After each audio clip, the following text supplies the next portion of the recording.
All right, we're going to be installing a Rad Guard and some new levers for the 2025 MT-07.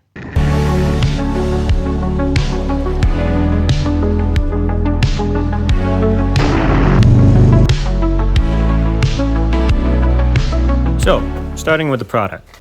As of recording this video in, I believe, September 2025, it's still very difficult to find parts for this bike that fit. Most of it is still 2024 and below. I took a chance with the AliExpress levers as well as the Rad Guard because I needed some kind of guard to protect that, at least for now.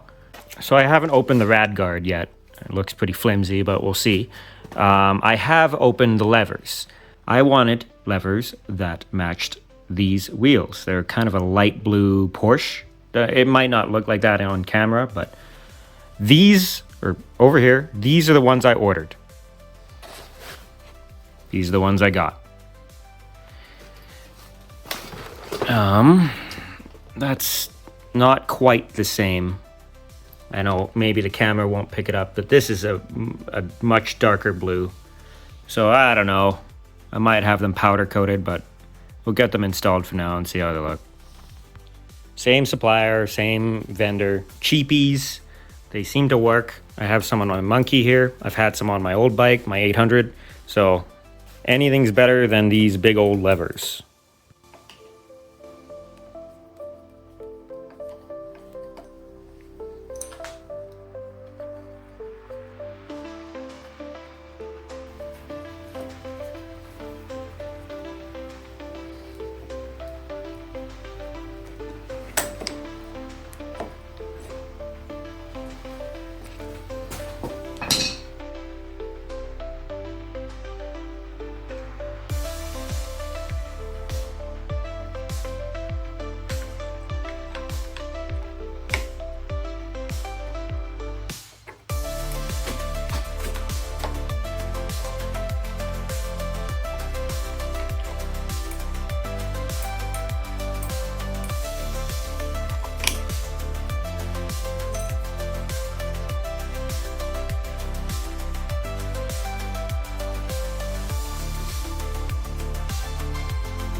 Alright guys, that's it for today. We have them both installed. A little bit of play, it's not too bad though. Everything's working. They're a little darker than I wanted them to be versus the wheels. I don't know if you can see in camera, they are quite a bit darker and might get them powder coated. Or I might grow into them, but we'll see. The Rad Guard is pretty cheap. It only bolts in from the two areas here. Not really much holding it, but it will protect that rad. So can't complain for, I think, 30 bucks Canadian. So yeah, that's it for this add-on. And I'll see you in the next one. Bye.